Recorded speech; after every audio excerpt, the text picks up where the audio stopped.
Assalamualaikum warahmatullahi wabarakatuh. Wahai para kaum muslimin, di sini saya akan menceritakan tentang kisah kematian Abu Thalib, paman Rasulullah yang statusnya masih kafir.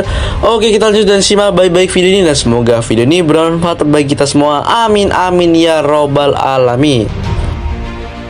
Rasulullah SAW adalah manusia yang paling ridho terhadap takdir Allah. Beliau adalah teladan sebagaimana selayaknya seorang bersikap dalam menghadapi ujian hidup.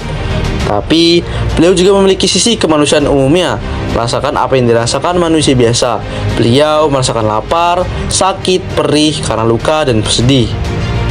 Nah, di antara semua peristiwa itu, yang sangat membuat Rasul sangat bersedih adalah wafatnya paman beliau yang bernama Abu Thalib.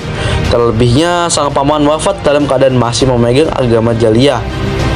Abu Thalib adalah kerabat dan orang terdekatnya. Abu Thalib yang mengasuh Nabi sejak berusia 8 tahun saat sang kakek meninggal hingga Nabi berusia 40 tahun. Dan kedekatan yang luar biasa dengan sang paman terjalin sedari anak-anak hingga masa kenabiannya.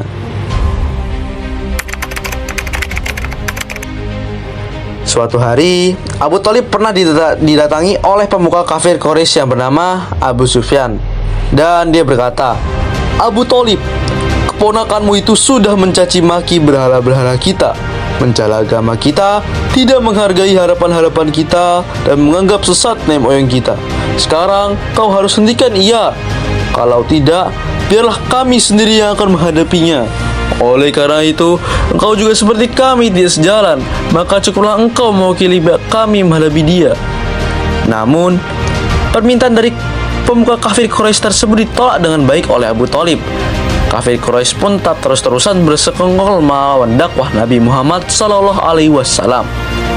Di hari yang lain, mereka mendatangi Abu Thalib dengan membawa seorang pemuda rupawan yang bernama Umarah bin Walid bin Mughirah yang akan mereka berikan kepada Abu Thalib sebagai anak angkat. Sebagai gantinya, Abu Thalib harus menyerahkan Nabi Muhammad SAW kepada mereka. Akan tetapi, usaha dan upaya kafir Quraisy ini kembali ditolak oleh Abu Thalib.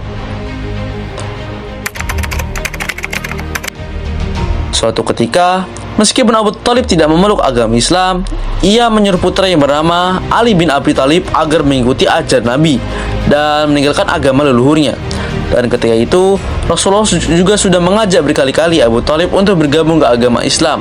Tetapi Abu Thalib pun berkata, "Aku tidak akan meninggalkan agama tradisiku, tapi demi Allah aku akan melindungimu sampai akhir hayatku." Nah, ketika mendengar ucapan itu pun Rasulullah pun merasa sedih. Diceritakan, ketika kematian Abu Thalib, Rasulullah masih saja terus memintanya untuk bergabung ke Islam. Akan tetapi, ketika menjelang kematiannya, Abu Thalib berkata, "Seandainya kaum Quraisy tidak mencelaku dengan berkata tidak ada yang mendorongnya mengucapkan karena kesedihannya menghadapi maut, niscaya aku akan mengucapkannya untukmu." Dan di dalam kata-kata ini, maka apa hal ini terjadi? Hal ini terjadi karena Abu Thalib tidak ingin dianggap oleh kaum Quraisy bahwa dirinya takut menghadapi kematian sehingga mengubah agamanya. Dan inilah pendapat banyak ulama. Abu Thalib wafat dalam keadaan kafir. Tapi sebagaimana yang diriwayatkan dari paman Nabi yaitu Abbas, bahwa Abu Thalib wafat dengan mengucapkan kalimat syahadat. Tetapi pendapat tentang paman Nabi Muhammad yaitu Abbas ini pendapatnya lemah. Jadi sampai disinilah kisah sang Abu Thalib paman Nabi Muhammad yang mati dalam keadaan kafir. Padahal paman itu sangat sayang kepada Nabi. Dan baik sepertinya ini sudah berasa di akhir video. Saya Akram ingin pamit dari video ini dan saya akhiri. Wassalamualaikum warahmatullahi wabarakatuh. Dadah.